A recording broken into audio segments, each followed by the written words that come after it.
We don't have a list of the hostages. We don't know their condition. I don't have anything. So I need your help. I'm so proud of being an American, being an Israeli as well. But I do need you now, because there's nothing helping me now. Doris Liber, in an emotional plea for help during a news conference held by House Republican leaders yesterday. You would have seen her live on America's Newsroom. Well, her son, Guy Iluz, has been missing since the Hamas terror attack at the Israeli Music Festival on October 7th. Just one of many atrocities carried out by the Iranian-backed terror group on that horrific day. Doris joins us now. Doris, thank you for being here. After you gave the press conference yesterday with House Republican leaders, you then went on to have many meetings, and I think it would be helpful for us to understand what was the reception that you were getting, and you asked for help. Do you think you will get it? I hope so. It's help that I need. I need action now. You know, we've been waiting for over a month now, and nothing is progressing. So this is a time to take action. Anybody that can influence or do anything, there's no more time. Yeah, there's babies there, elderly, sick people that need attention. And I need my son then. You certainly do. What would action look like to you? What do you mean? Well, when you say you need action, so obviously we want the hostages to be released unconditionally and immediately. That should be the number one action. But when you say you would like to see some action, does that mean for the Congress, our Congress passing some support in terms of resources, or are you looking for additional types of action that would be maybe more something kinetic on the ground that would help get them out? Both. Anything that can help. Negotiations must be conducted or started or shared with the people, because we're lost here. We have no information whatsoever about our loved ones. We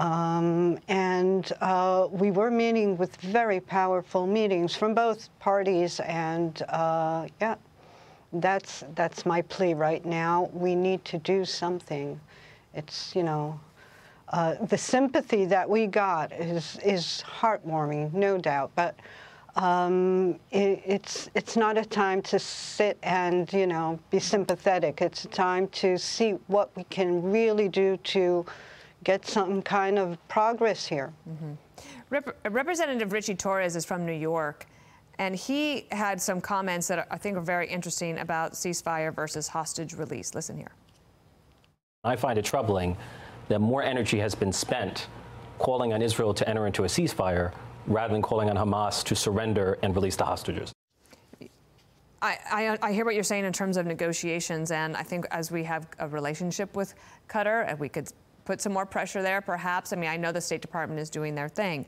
But you said you met with members of both parties, and you felt that the support was there. Do you think that the pro-Palestinian perspective on Capitol Hill or in Washington, did you find that to be small, or was it troubling? That's like a...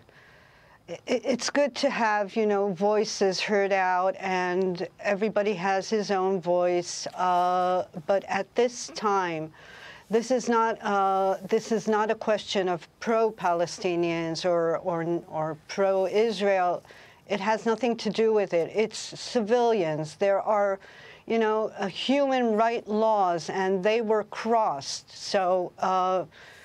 It's like it's scrambling everything together. I don't think that's helping.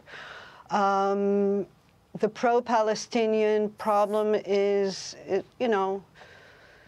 goes back, and it's probably something that will not be solved. I wish it would.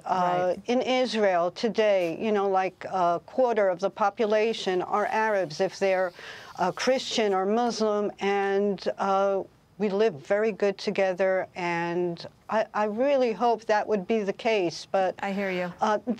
That's left for politicians or, you know, you want diplomacy. Peace, and you want your son back, and we want that for you as well. Doris Liber, thank you for joining us today. Thank you very much.